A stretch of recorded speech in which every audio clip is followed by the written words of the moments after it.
আকাশটা দেখেন কত সুন্দর।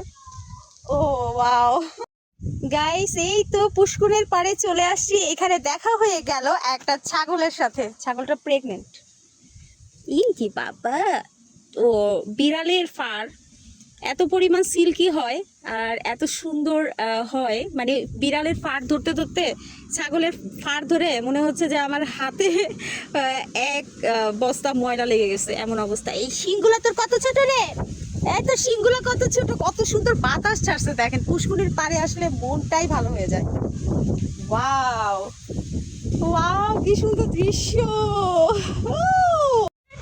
এখানে শুধু আমি একা আসি নাই, আসছে আমার বোন, আর সাথে আসছে আমার হচ্ছে বোনের হাজবেন্ড, মানে এক কথায় সে আমার প্রাণপ্রিয় দুলাভাই। দুলাভাইয়ের সাথে শালি চলে আসছে পুষ্কুনির পাড়ে। অবশ্য আমি সাঁতার জানি না, এই জন্য আমি নামবো না। আমার পুষ্কুনি দেখলে খুবই মানে ভালো লাগে, কিন্তু আমি নামতে আমি ভয় পাই, এই জন্য নামবো না। তো এই যে দেখেন সাঁতার কাটতেছে। এত গরমে মানে পুষ্কুনির পাড়ে এসে দাঁড়ায় আছি, কিন্তু নামতে পারছি না। এর থেকে বড় আফসোস আর কিচ্ছু হয় না। কত সুন্দর পুষ্কুনিটা দেখেন একবার। ওয়াও, এই লাল শাকের একটা ক্ষেতের মধ্যে দাঁড়ায় গেলাম আমরা। তো দেখেন সবুজের ভিতরে লাল কতটা সুন্দর লাগছে, সাথে পুষ্কুনি, চারপাশে গাছ গাছালি দিয়ে ভরা। এত সুন্দর দৃশ্য আমরা কিন্তু ঢাকাতে দেখতে পাই না, তাই না? তো বাড়িতে যদি বেড়াতে আসি, কোনো আত্মীয় স্বজনের বাসায় যদি বেড়াতে যাই, সেই ক্ষেত্রে কিন্তু আমাদের আসলে ঘোরাটা খুব ইম্পর্টেন্ট হয়ে দাঁড়ায়, যেহেতু আমরা ঘুরতে পারি না। ঢাকাতে চার দেয়ালের মধ্যে আমাদের বন্ধি থেকে আমাদের জীবন পার করে ফেলতে হয়। এই যে আনন্দ পাওয়ার জন্য আসলে গ্রামগঞ্জে আসাটা জরুরি। প্রত্যেকটা মানুষের গ্রামগঞ্জে আসাটা জরুরি।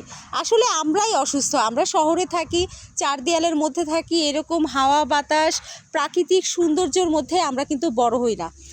আমাদের উচিত প্রত্যেক মাসে একবার করে গ্রামগঞ্জে এসে এই প্রকৃতি মানে হৃদয়ে নিয়ে তারপরে আবার নতুনভাবে বেঁচে যাওয়ার একটা স্বপ্ন তৈরি করা। হ্যাঁ, তো জানি না আমি আপনাদেরকে কতটুকু বোঝাতে পেরেছি। আসলে এই প্রকৃতির মধ্যে এসে আমি কথা ভুলে গেছি, এইটাই হচ্ছে আমার মেন কথা। আর এই যে আমার দুলাভাই, দুলাভাই দুলাভাই, ও আমার দুলাভাই, আমার দুলাভাই, এই যে সে গোসল করছে। কত সুন্দর প্রকৃতি, মাশাআল্লাহ। গ্রামে আসছি বেড়াতে, এই প্রকৃতির মধ্যে না থাকলে হবে? তো বন্ধুরা দেখতেই পাচ্ছেন, এই যে এই রাস্তাটা পার হলে দেন হচ্ছে আমাদের বাসা। আর এটা হচ্ছে পুষ্কুনি পাড়, যেখানে আমরা আসছিলাম গোসল দেখতে, অ্যাকচুয়ালি গোসল করতে না, রাস্তাটা পার হই।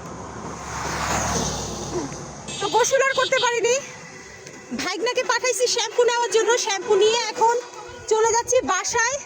ওইখানে হচ্ছে গোসলখানায় গোসল করব। পুষ্কুনি দেখে গেলাম, বাস মনে এতটুকুই শান্তি। তো এখন এই যে নামছি, রাস্তা পার হয়ে গেছি। তো আল্লাহ হাফেজ, সবাই ভালো থাকবেন, বাই বাই। দেখা হবে নতুন কোনো ব্লগে। আর যদি ভালো লাগে লাইক কমেন্ট শেয়ার করে পাশে থাকবেন। আর আমার গ্রাম তো দেখাই দিলাম। আল্লাহ হাফেজ।